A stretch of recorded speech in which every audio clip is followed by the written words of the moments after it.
شفت في التيك توك وصفة الكباب عراقي، فحبيت أسويها بس أنا عدلت عليها. بحط على اللحم شوي زيت لأنه ما في الشحم.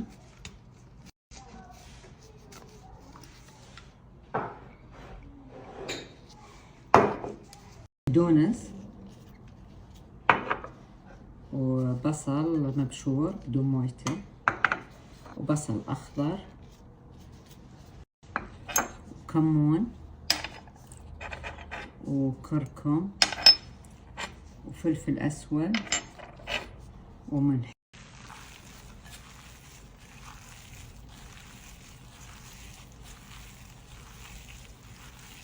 الحين بشكلها.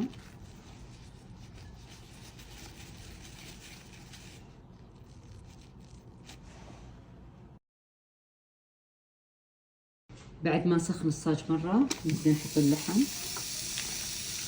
حطيت على ورق حتى يكون أسهل لي.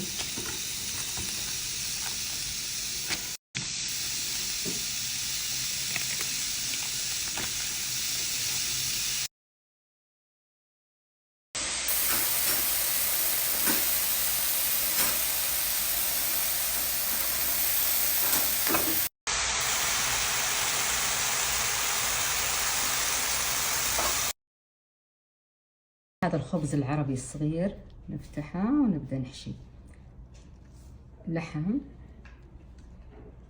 باذنجان، بطاطس، طماطم، زهرة مقلية طبعا في الزيت الزهرة، بقدونس، هم يحطون نبات الرشاد وممكن جرجير، وآخر شيء فجل. شوف كل هذا الخضار في هذا البرجر كيف بيكون شهي. وصوص الطحينة إضافة من عندي.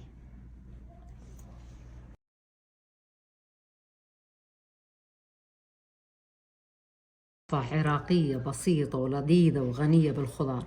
ممكن تجهزون الخضار وتجهزون اللحم من الليل، بس عند التقديم تحطونها على الصاج وكل واحد من العيال يسوي نفسه، ولا أمتع ولا ألذ منها.